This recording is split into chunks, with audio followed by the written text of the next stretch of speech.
નમસ્કાર દર્શક મિત્રો, મંતવ્ય ન્યૂઝમાં આપ સૌનું સ્વાગત છે. હું છું આપની સાથે બંસરી શાહ. દર્શક મિત્રો, આજે આપણે વાત કરવાની છે પારુલ યુનિવર્સિટી વિશે અને આપણે ગેસ્ટ પેનલ વિશે ઇન્ટ્રોડક્શન હું તમને અપાવું તો સૌથી પહેલા આપણી સાથે જોડાયા છે doctor Vachini Bhatt, head department of public relation, Ahmedabad campus, Parul university. આપનું સ્વાગત છે. ડોક્ટર ગૌરવ પટેલ છે જે અમદાવાદ ફિઝિયોથેરાપી કોલેજના પ્રિન્સિપાલ છે. આ સાથે આપણી સાથે જોડાયા છે ડોક્ટર રિંકલ જાદવ, અમદાવાદ ફિઝિયોથેરાપી કોલેજના આસિસ્ટન્ટ પ્રોફેસર છે. અને આપણી સાથે ડોક્ટર ઈરમ જોડાયા છે જે એમપીટી સ્ટુડન્ટ છે ને હાલ તેઓ માસ્ટર્સ કરી રહ્યા છે. આપ સૌનું સ્વાગત છે મંતવ્ય ન્યૂઝમાં. જી, સૌથી પહેલાં વાત કરીશું ડોક્ટર વાચિની મેમ આપની સાથે કે સૌથી પહેલાં જે અમદાવાદ કેમ્પસ પારુલ યુનિવર્સિટીના બ્રીફ ઇન્ટ્રોડક્શન વિશે જણાવશો. ચોક્કસ બંસરી. અમદાવાદ કેમ્પસ પારુલ યુનિવર્સિટી એટલે કે એની અંદર આવેલી 3 કોલેજીસ. સૌથી પહેલાં અમદાવાદ ફિઝિયોથેરાપી કોલેજ, ત્યારબાદ Ahmedabad homeopathy medical college and ત્રીજી કોલેજ એટલે કે Parul institute of applied science and research. Ahmedabad કેમ્પસની જ્યારે પણ વાત કરીએ તો Ahmedabad campus has been setting a benchmark for the higher education in the Gujarat state. Ahmedabad physiotherapy કોલેજની વાત કરીએ તો તેમાં બીપીટી, ત્યારબાદ એમપીટીનો અભ્યાસ જે હાયર એજ્યુકેશનના અભ્યાસમાં ગણી શકાય, ત્યારબાદ પીઆઈએસઆરની વાત કરીએ તો બીએસસી, એમએસસી અને ત્યારબાદ પીએચડીના કોર્સિસ, અને હોમિયોપેથી કોલેજની વાત કરીએ તો બીએચએમએસ અને ત્યારબાદ MD in homeopathy. Actually Ahmedabad campus Parul university is nurturing the students for the better future and the better employment. અને જ્યારે હાયર એજ્યુકેશનની વાત કરીએ ગુજરાત સ્ટેટની અંદર તો Ahmedabad campus Parul university is leading. આ 3 કોલેજીસ ઉપરાંત અમદાવાદ કેમ્પસમાં વી હેવ સાઈનાથ હોસ્પિટલ કે જેની અંદર હોમિયોપેથિક ઓપીડીઝ પણ રન થઈ રહી છે અને તેની સાથે સાથે સાઈનાથ હોસ્પિટલનું physiotherapy department are doing so well even in the covid times. આપણને ખબર જ છે કે ફિઝિયોથેરાપી એક એવી થેરાપી છે કે જેમાં અત્યારના જમાનાની જો બંસરી વાત કરું કે જ્યાં સેલ્ફ મેડિકેશન છે અથવા તો ઓવરડોઝિસ જે છે ડ્રગ્સના લોકોને અપાઈ રહ્યા છે, એવા એરામાં જે છે physiotherapy is the safest mode of treatment કે જ્યાં ડ્રગ નહીં પણ એની સાથે સાથે જે ટ્રીટમેન્ટ જે છે ફિઝિયોથેરાપીસ દ્વારા જે છે દર્દીઓને અપાઈ રહી છે. અને કોવિડમાં આપણે બધાએ જોયું કે કોવિડમાં રિકવરી પછી પણ વ્યક્તિની અંદર જે છે વીકનેસ રહી જાય છે કે પોતાનું જે રૂટીન એક્ટિવિટી જે એ કોવિડ પહેલાં કરી શકતું તો એ વ્યક્તિ પછીથી એને એ જે છે સ્ટ્રેન્થ મેળવવામાં ખૂબ જ તકલીફ પડે છે. તો એવા સમયે physiotherapy has shown the miracle in such type of cases કે જ્યાં વ્યક્તિની રિકવરી જે છે વીકનેસ જે છે એ બહુ જલ્દીથી દૂર થઈ જાય છે and he or she can get back to the active routine life. તો એ સિવાય પણ જ્યારે ઇમ્યુનિટીની વાત કરીએ ત્યારે પણ ફિઝિયોથેરાપીના ગાઈડન્સના અંડરમાં જે એક્સરસાઇઝ બતાવવામાં આવે છે એનાથી બોડી ઇમ્યુનિટી પણ જે છે એ પણ ખૂબ જ સારી રીતે ડેવલપ થાય છે. So this is all about the Ahmedabad campus Parul university. બિલકુલ. ડોક્ટર ગૌરવ સર, આપને પૂછવા માંગીશ કે ફિઝિયોથેરાપી વિશે આજે આપણે વાત કરી રહ્યા છીએ તો ખરેખર આ ફિઝિયોથેરાપી શું છે એની હિસ્ટ્રી વિશે જણાવશો. ફિઝિયોથેરાપી એ મેડિકલ સાયન્સથી લગતું સાયન્સ છે જેમાં દર્દીઓને એક્સરસાઇઝ થેરાપી અને ઇલેક્ટ્રોથેરાપીથી સારવાર આપવામાં આવે છે. વધુમાં ફિઝિયોથેરાપીથી ઓપરેશન પહેલાં અને ઓપરેશન બાદ ફિઝિયોથેરાપી કરવાથી દર્દીઓ ખૂબ જ જલ્દી સારા થાય છે. તે ઉપરાંત મેડમે જે વાત કરી એ પ્રમાણે કોવિડના કપરા સમયમાં ફિઝિયોથેરાપીનો ખૂબ જ પ્રચલિત બની છે જેમાં દર્દીઓ પોતાની ફિટનેસ વધારવા માટે અને તેમની ઇમ્યુનિટી વધારવા માટે ફિઝિયોથેરાપીની સેવાનો લાભ લે છે. બિલકુલ. તો અમદાવાદ ફિઝિયોથેરાપી કોલેજ વિશે બ્રીફ જણાવશો. અમદાવાદ ફિઝિયોથેરાપી કોલેજ એની સ્થાપના 2009થી કરવામાં આવી હતી. 2009થી બેચલર ઓફ ફિઝિયોથેરાપીનો કોર્સ અને માસ્ટર ઓફ ફિઝિયોથેરાપીનો કોર્સ 2014થી સરકારની મંજૂરીથી શરૂ કરવામાં આવ્યો છે. અને અમારી આ કોલેજ એ ફિઝિયોથેરાપી કાઉન્સિલ માન્ય પણ છે. વધુમાં હિસ્ટ્રીમાં મેડમ તમને જણાવું તો ફિઝિયોથેરાપીની શરૂઆત પ્રથમ વિશ્વયુદ્ધમાં ઘાયલ થયેલા સૈનિકોને સારા કરવા માટે થઈ હતી જે બીજા વિશ્વયુદ્ધ બાદ ખૂબ જ પ્રચલિત બની. એને એક પદ્ધતિસર એક વિજ્ઞાન ડેવલપ થયું જે ફિઝિકલ થેરાપી તરીકે પ્રચલિત બન્યું છે અને હાલમાં ભારતમાં એ ફિઝિયોથેરાપી તરીકે ઓળખાય છે. બિલકુલ. ડૉક્ટર રિંકલ મેમ, આપને પૂછવા માંગીશ કે જે બે અભ્યાસક્રમ આવે છે બીપીટી અને એમપીટી, તો એ અભ્યાસ દરમિયાન તેમાં કયા કયા વિષયોનો સમાવેશ થાય છે. મેડમ, જો સૌ પ્રથમ આપણે બીપીટી એટલે કે બેચલર ઓફ ફિઝિયોથેરાપી જે ટોટલ 4.5 યરનો કોર્સ છે, રાઈટ. તો એમાં જે પ્રથમ 4 વર્ષમાં સબ્જેક્ટ્સની વાત કરીએ તો ફિઝિયોથેરાપીને લગતા સબ્જેક્ટ્સ જેવા કે exercise therapy 1 and 2, electrotherapy subject, ત્યારબાદ ફિઝિકલ એન્ડ ફંક્શનલ ડાયગ્નોસિસ, ત્યારબાદ ફાઇનલ યરમાં physiotherapy in all conditions like physiotherapy in cardiovascular condition, physiotherapy in respiratory disorders, physiotherapy in neurological conditions, physiotherapy in community based rehabilitation, આ બધા subjects cover થાય છે. અને ત્યારબાદ 6 મંથની ઇન્ટર્નશીપનો period હોય છે. હવે જો આપણે માસ્ટર્સ કોર્સની વાત કરીએ તો એમપીટીનો કોર્સ અમદાવાદ ફિઝિયોથેરાપી કોલેજ ખાતે 2014થી શરૂ થયેલ છે. તેમાં ડિફરન્ટ ફિલ્ડમાં એમપીટી કોર્સ અવેલેબલ છે, જેવા કે physiotherapy in sports and orthopaedics, physiotherapy in neurological disorders, physiotherapy in cardio respiratory disorders and physiotherapy in community based rehabilitation. બિલકુલ doctor Vachini Parul university campus છે, એમાં ઓલ ઓવર એજ્યુકેશન અને ફેકલ્ટીઝ વિશે શું ધ્યાન રાખવામાં આવે છે ખાસ? ચોક્કસ. સૌથી પહેલાં તો બંસરી વાત કરીએ કે એજ્યુકેશનને લઈને, તો મેં આગળ પણ જણાવ્યું એ પ્રમાણે કે હાયર એજ્યુકેશન જે છે it is a benchmark for the in the Gujarat state for the Ahmedabad campus Parul university. અને education is providing the tools and the creative skills to the youth, and if I am talking about the physiotherapy for their better employment, right? કારણ કે કોઈ પણ student જે છે, કોઈ પણ વિદ્યાર્થી છે જ્યારે કોઈ પણ કોલેજને પસંદ કરે, કોઈ પણ યુનિવર્સિટીને પસંદ કરે, તો એનું અને એના ફેમિલીનું એક જ લક્ષ્ય હોય છે કે ત્યાં સારામાં સારું એજ્યુકેશન પ્રોવાઈડ થઈ શકે, એ કોલેજ પાસે સારામાં સારી ફેસિલિટીઝ હોય, અને દેન એમનું એક એક્સપેક્ટેશન હોય છે કે પ્લેસમેન્ટ જે છે એ વિદ્યાર્થીનું સારી જગ્યાએ થઈ શકે. તો એના માટે અમદાવાદ કેમ્પસમાં we have the teaching training and placement મોટો, જેને કહી શકાય. સૌથી પહેલાં વાત કરું કે ટીચિંગ, તો એજ્યુકેશનની જ્યારે વાત કરું તો હાયર એજ્યુકેશનને લગતી જેટલી પણ સુવિધાઓ જે છે અમારી ત્રણેય કોલેજીસમાં ઉપલબ્ધ છે, એમાં ખાસ જો અમદાવાદ ફિઝિયોથેરાપી કોલેજની વાત કરું તો we have well equipped lab and department કે જેમાં લેટેસ્ટ ડાયગ્નોસ્ટિક મશીન્સ પણ આવેલા છે. ડિફરન્ટ લેબની વાત કરું તો એક્સરસાઇઝ થેરાપી લેબ છે, ઇલેક્ટ્રોથેરાપી લેબ છે, પીડીઆર લેબ છે, અને ઉપરાંત જે છે કેમ્પસની અંદર we have auditorium and the canteen area, library area and the library what we have started during the covid times. So all the facilities are available. Highly qualified teachers and staff members are appointed for the education. ત્યારબાદ જો વાત કરું તો ટ્રેનિંગની, કારણ કે એવું છે કે થિયોરિટિકલ નોલેજ તો ક્લાસની અંદરથી મળી જાય છે, પણ students are always interested to get the exposure to the practical field, right? કે ત્યારે એમને ખ્યાલ આવે કે એકચ્યુઅલીમાં એમને પ્રેક્ટિકલ ફિલ્ડમાં જઈને આગળ કઈ રીતે એમનું કેરિયર બનાવવાનું છે. તો એના માટેની પ્રોપર ટ્રેનિંગ પણ જે છે અમારી અમદાવાદ ફિઝિયોથેરાપી કોલેજમાં પ્રિન્સિપાલ અને ફેકલ્ટી મેમ્બર્સ છે તેમના દ્વારા અપાય છે. વિદ્યાર્થીઓ જે છે એમનું પ્લેસમેન્ટ જે છે, ટ્રેનિંગ જે છે ઇન કેમ્પસ પણ થાય છે અમારી સાયનાથ હોસ્પિટલના ફિઝિયોથેરાપી ડિપાર્ટમેન્ટમાં, અને આઉટ કેમ્પસ પણ જે છે ઘણી બધી હોસ્પિટલ્સ અને હાઈલી રેપ્યુટેડ હોસ્પિટલ્સ સાથે we are attach and affiliated. તો ત્યાં પણ જે છે વિદ્યાર્થીઓની ટ્રેનિંગ થતી હોય છે. વિવિધ વર્કશોપ અને વેબિનાર્સનું પણ આયોજન કરવામાં આવતું હોય છે કે જેથી એક ફિઝિયોથેરાપી તરીકે એક હાઈલી સ્કિલફુલ અને ટ્રેન્ડ ફિઝિયોથેરાપીસ્ટ જે છે, આઈ થિંક અમારો ગોલ એ છે કે we can provide the nation and especially to support the health care system the train and very skilful physiotherapist. અને ત્યારબાદ હું વાત કરું કે પ્લેસમેન્ટ, તો એ ખૂબ જ અગત્યનો ભાગ છે કોઈપણ વિદ્યાર્થીના જે છે એકેડેમિક યર દરમિયાન. તો ઉચ્ચ અભ્યાસ બાદ એના પ્લેસમેન્ટ પણ એક વ્યવસ્થિત જગ્યાએ થાય, સારી રેપ્યુટેડ ઇન્સ્ટિટ્યુશનમાં, હોસ્પિટલમાં થાય, તેના માટે પણ we have the campus placement cell કે જેના થકી જ જે છે મોટાભાગના વિદ્યાર્થીઓનું પ્લેસમેન્ટ જે છે કેમ્પસ પ્લેસમેન્ટ સેલ થકી થતું હોય છે.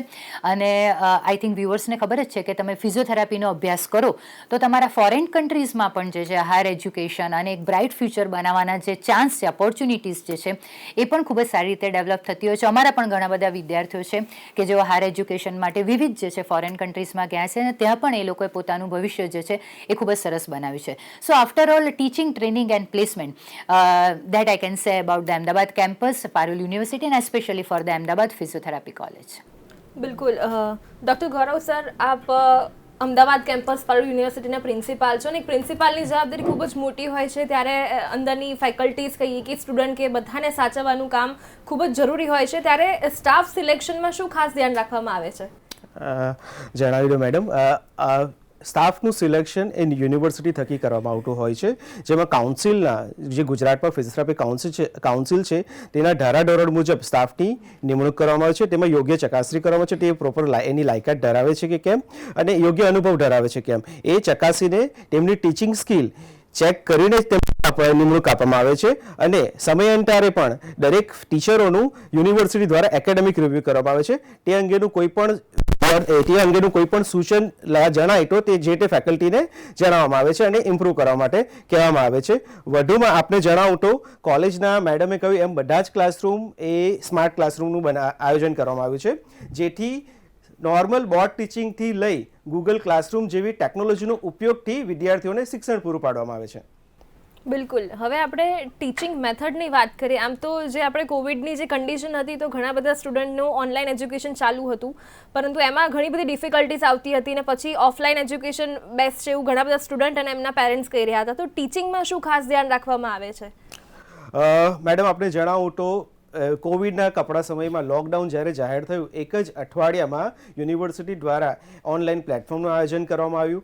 ત્યારબાદ દરેક વિદ્યાર્થીને એ અંગેની ટ્રેનિંગ આપવામાં આવી અને જેમ ઓફલાઈનમાં વિદ્યાર્થીઓ પણ એ જ રીતે ઓનલાઈનમાં ભણવામાં આવ્યા. અને ફિઝિયોથેરાપી ફિલ્ડમાં પ્રેક્ટિકલ ટ્રેનિંગ ખૂબ જ જરૂરી હોય છે, જે માટે ટીચરો દ્વારા ખાસ પ્રકારના પ્રેક્ટિકલ મોડ્યુલ્સ રેડી કરવામાં આવ્યા, જે પ્રેક્ટિકલ મોડ્યુલ્સ થકી વિદ્યાર્થીઓને એ અંગેની તાલીમ આપવામાં આવી. તેમજ આપણે જ્યારે ઓફલાઈન જ્યારે સ્ટાર્ટ થયું ત્યારે એ જે તે ટોપિકો ઓનલાઈન ભણાવવામાં આવ્યા છે એ ટોપિકનું નવેસરથી એ લોકોને રિવિઝન પણ કરવામાં આવે છે, જે માટે ખૂબ જ એ લોકો માટે આ પ્રકારની તાલીમ ખૂબ જ યોગ્ય બની રહે. બિલકુલ. રિંકલ મેમ, આપની પાસે જાણવા માંગીશ કે ક્લિનિકલ ટીચિંગ પણ ખૂબ જ જરૂરી હોય છે, તો શું હોય છે આ ક્લિનિકલ ટીચિંગ?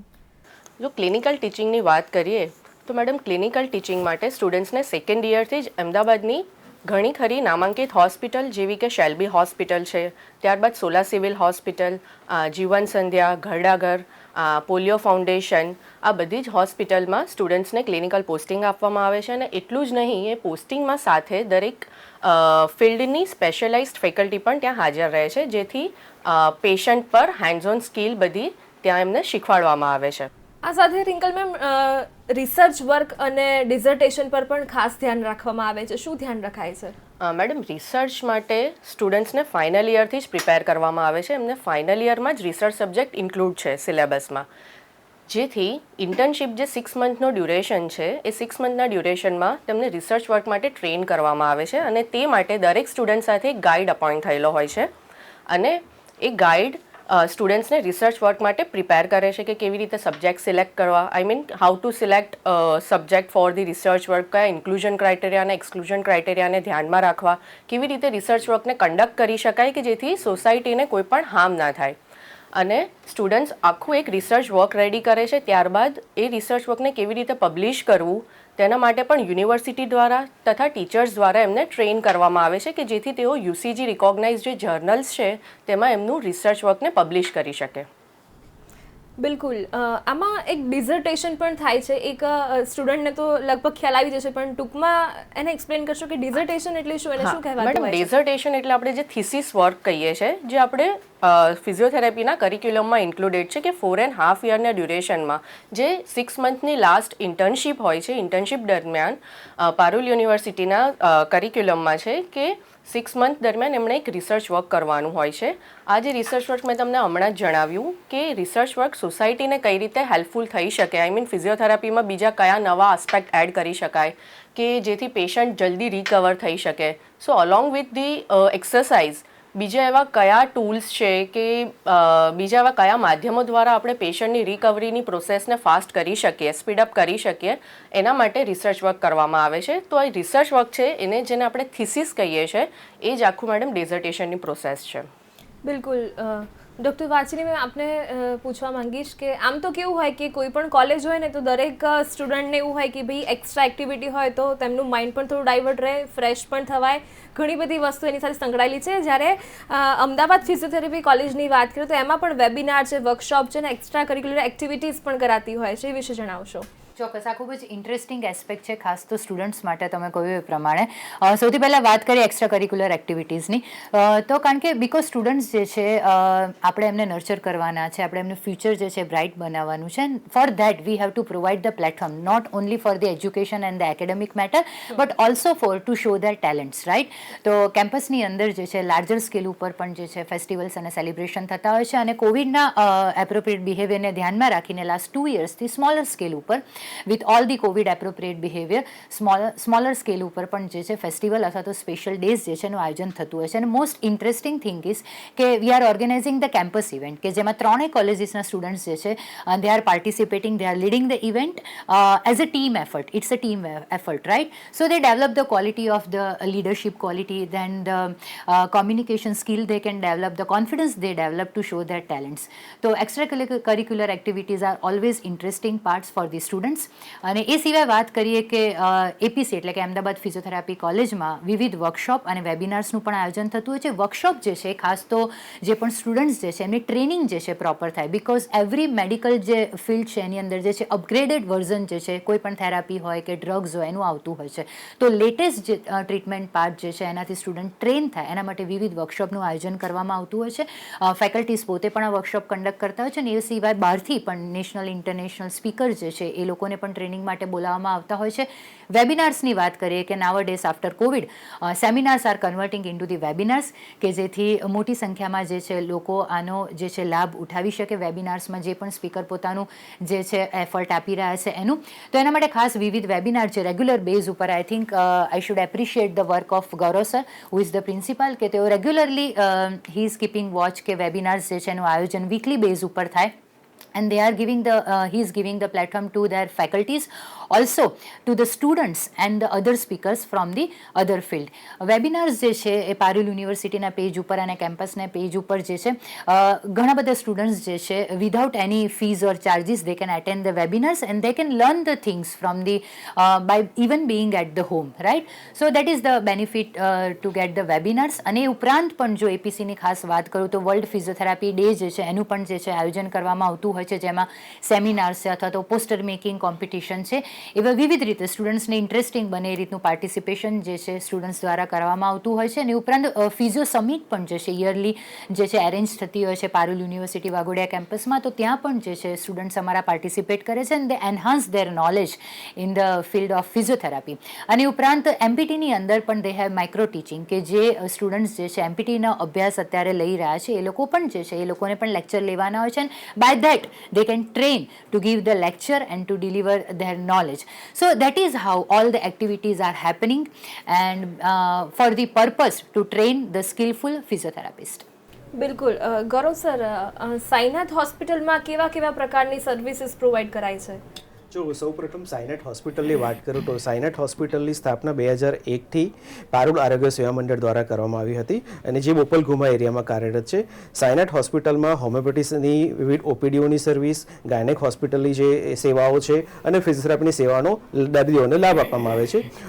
ફિઝિયોથેરાપી વિભાગનું સંચાલન અમદાવાદ ફિઝિયોથેરાપી કોલેજ દ્વારા કરવામાં આવે છે, જેમાં ખૂબ જ નજીવા દરે ફિઝિયોથેરાપીની સેવા આપવામાં આવે છે, જેથી ગરીબમાં ગરીબ દર્દી પણ આ સેવાનો યોગ્ય રીતે લાભ લઈ શકે.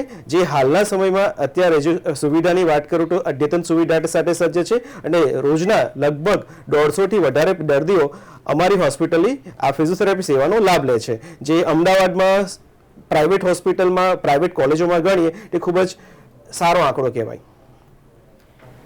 જી બિલકુલ. આ સાથે ફિઝિયોથેરાપીનું ઇન્ડિપેન્ડન્ટ પ્રેક્ટિસનું શું મહત્વ હોય છે? ખૂબ સારો પ્રશ્ન પૂછ્યો મેડમ આપે.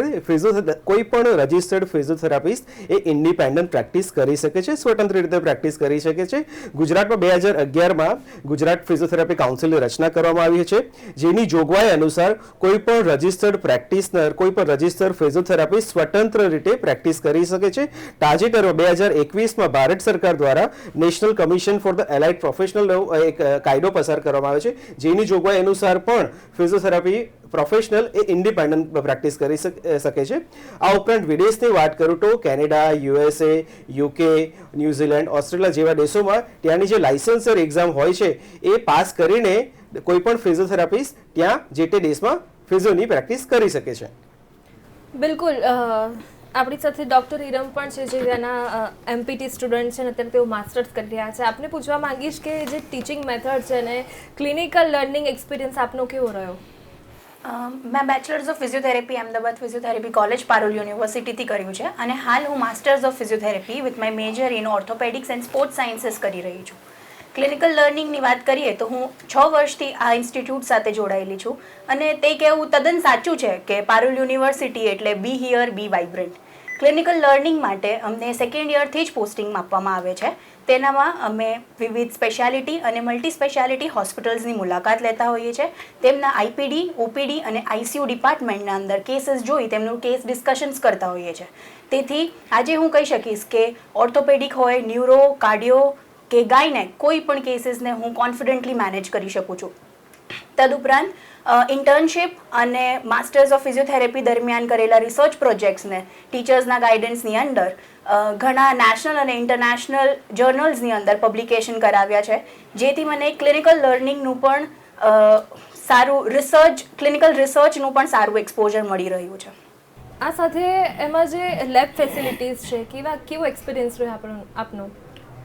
અમદાવાદ ફિઝિયોથેરાપી કોલેજની અંદર લેબ ફેસિલિટીઝની વાત કરીએ તો એક્સરસાઇઝ થેરેપીની સસ્પેન્શન થેરેપી લેબ, ઇલેક્ટ્રોથેરેપીની લેબ, પીડિયાટ્રિક થેરેપીઝની લેબ, એની અંદર બધા જ અપ ટુ ડેટ મશીનરીઝ છે, જેથી અમે તેમાં પ્રેક્ટિસ કરી શકીએ છીએ અને આગળ અમારી ઇન્ડિપેન્ડન્ટ પ્રેક્ટિસની અંદર તેને સરખી રીતે યુઝ કરી શકીએ છીએ. ડૉક્ટર વાચની, આ સાથે આઉટડોર કેમ્પ્સનું પણ આયોજન કરવામાં આવતું હોય છે. કેવા પ્રકારના કેમ્પ્સ યોજાય છે? ચોક્કસ, આ ખૂબ જ સરસ પ્રશ્ન છે. અને જ્યારે પણ આપણે ફિઝિયોથેરાપી ટ્રીટમેન્ટની વાત કરીએ તો એ સમાજમાં દરેક લોકો સુધી પહોંચે તે ખૂબ જ જરૂરી છે, કારણ કે મેં કહ્યું એ પ્રમાણે કે સેફેસ્ટ મોડ ઓફ ટ્રીટમેન્ટ છે. અને ફિઝિયોથેરાપીનું ઇમ્પોર્ટન્સ તો સોસાયટીમાં લોકોને ખબર જ છે, પણ છેલ્લા કોવિડના 1-2 વર્ષના જે આપણે પ્રવાહમાંથી પસાર થાય પછી ફિઝિયોથેરાપી પ્રત્યેની અવેરનેસ અને એનું ઇમ્પોર્ટન્સ જે છે સોસાયટીની અંદર પહેલાં કરતાં ઘણું વધ્યું છે. અને ત્યારે હું અમારે ખાસ સાઈનાથ હોસ્પિટલના ફિઝિયોથેરાપી ડિપાર્ટમેન્ટની વાત કરવા માંગીશ કે સતત જે છે કોવિડ કાળમાં પણ જે છે ફિઝિયોથેરાપી ડિપાર્ટમેન્ટે ખૂબ જ સરસ વર્ક કર્યું છે. એક પણ દિવસ માટે અમારું ડિપાર્ટમેન્ટ જે છે એણે પોતાની કાર્યપદ્ધતિ જે છે અટકાવી નથી. અચ્છા, સાઈનાથ હોસ્પિટલમાં તો જે પણ પેશન્ટ્સ અમારી પાસે આવે છે એમને તો ટ્રીટમેન્ટ મળે જ છે, પણ તે ઉપરાંત પણ અમારા ડૉક્ટર્સ અને અમારા સ્ટુડન્ટ્સ જે છે આઉટડોર કેમ્પ્સ પણ કરે છે. અમારા આજુબાજુના જે એરિયા છે, બોપલ છે, આંબલી છે, ઘુમા છે, ત્યાં વિવિધ લોકો સુધી છે ડોર ટુ ડોર સર્વિસ પહોંચે તેના માટેના કેમ્પ થતા હોય છે. ફ્રિકવન્ટલી થતા કેમ્પ જે એપીસી દ્વારા થાય છે તેના વિશે જણાવું તો જીરાટિક કેમ્પ થાય છે કે જેમાં મોટી ઉંમરના લોકો કે જેમને ફિઝિયોથેરાપીની ખરેખર જરૂર હોય છે, કારણ કે જેમ જેમ ઉંમર વધે તેમ જે છે બેક પેનની તકલીફો, જોઇન્ટ્સ પેનની તકલીફો, આર્થરાઇટિસની તકલીફો લોકોની અંદર કોમનલી જોવા મળે છે. તો એવા સમયે જે છે અમારા ફેકલ્ટી અને સ્ટુડન્ટ્સ જે છે આઉટડોર કેમ્પ્સ કરીને પણ જીરાટિક કેમ્પ કરીને તે લોકોને જે છે સુવિધાઓ પૂરી પાડે છે. એ ઉપરાંત જે છે પોલિયો વેક્સિનેશનના કેમ્પ જે છે આયોજિત કરવામાં આવે છે, બ્લડ ડોનેશન કેમ્પ પણ આયોજિત કરવામાં આવે છે. તે ઉપરાંત થેલેસેમિયા સ્ક્રીનિંગ કેમ્પ એ ખૂબ જ જરૂરી છે કે સમાજની અંદર થેલેસેમિયા માટેની અવેરનેસ વધે તે માટેના પણ કેમ્પનું આયોજન જે છે એપીસી દ્વારા કરવામાં આવે છે. અને ખાસ તો કોવિડની બીજી વાત કરું કે કોવિડના સમયે પણ અમારા જે પણ સ્ટુડન્ટ્સ જે છે ઇન્ટર્નશીપમાં હતા અને જે લોકો એમપીટી કરી રહ્યા હતા એ લોકોને ગવર્મેન્ટ થ્રુ જે છે અમારી કોલેજમાંથી જે છે ડ્યુટી માટે એલોટ કરવામાં આવ્યા હતા કે જેઓ કોવિડથી જે લોકો સફર થઈ રહ્યા છે તેમના ઘરે જઈને જે છે ટ્રીટમેન્ટ એ લોકોને આપી શકે, ડાયગ્નોસ્ટિક થેરાપી એમને પ્રોવાઈડ કરી શકે. તે માટે અમારા સ્ટુડન્ટ જે છે સતત આ સમયમાં કાર્યરત રહ્યા હતા અને ઘણા બધા સ્ટુડન્ટ્સ અને એમના ફેમિલી મેમ્બર કોવિડથી સંક્રમિત પણ થયા તેવા પણ કિસ્સાઓ છે. છતાં પણ મેં કહ્યું એ પ્રમાણે કે ડિપાર્ટમેન્ટ જે છે એણે પોતાનું વર્ક જે છે એક પણ દિવસ માટે જે છે બંધ રાખ્યું નથી. તો વિવિધ કેમ્પ કરવાનું આયોજન એક જ હોય છે કે મેક્સિમમ જે સર્વિસ છે ફિઝિયોથેરાપીની એ સમાજના દરેક વર્ગો સુધી પહોંચી શકે અને તેનાથી લોકો જે છે એમની હેલ્થ જે છે એ ફરીથી કહેવાય કે ગેઇન કરી શકે. બિલકુલ. ડૉક્ટર ગૌરવ સર, આપણે કોઈ પણ સ્ટુડન્ટ હોય એમનું એજ્યુકેશન ને કોર્સિસ કમ્પ્લીટ થાય પછી એમની સૌથી મોટી ચિંતા હોય છે પ્લેસમેન્ટની. પ્લેસમેન્ટમાં કેવા પ્રકારની સર્વિસ પ્રોવાઈડ કરવામાં આવે છે? ખૂબ જ સારો પ્રશ્ન પૂછ્યો મેડમ આપે. યુનિવર્સિટી દ્વારા પ્લેસમેન્ટ સેલનું રચના કરવામાં આવી છે. પ્લેસમેન્ટ સેલ થકી માર્કેટમાં જે કોઈ પણ પ્રકારની જોબ ઓપોર્ચ્યુનિટી હોય એને શોધીને વિદ્યાર્થીઓ સુધી પહોંચાડવામાં આવે છે અને આ અંગેની તે લોકોને યોગ્ય પ્રકારની તાલીમ પણ આપવામાં આવે છે. વધુમાં આપણે વાત કરું તો લગભગ સંસ્થામાંથી લગભગ 200થી વધારે વિદ્યાર્થીઓનું પ્લેસમેન્ટ થયેલ છે અને જેમાં Religare insurance company, mission health, O3 physiotherapy centre જેવા વિવિધ ફિઝિયોથેરાપી સેન્ટર અને હોસ્પિટલો સમાવેશ થાય છે. જી બિલકુલ. તો ડૉક્ટર વાચીની, ડૉક્ટર ગૌરવ, ડૉક્ટર રિંકલ અને ડૉક્ટર હિરન આપ અમારી સાથે જોડાયા એ માટે આપનો ખૂબ ખૂબ આભાર. ખૂબ જ સારી ઇન્ફોર્મેશન અમને પણ મળી. Thank you. તો દર્શક મિત્રો, અમારી ખાસ રજૂઆતમાં આજે બસ આટલું જ. આવી જ અવનવી અપડેટ સાથે તમને મળતા રહીશું અને આપ જોતા રહો મંતવ્ય ન્યૂઝ. નમસ્કાર.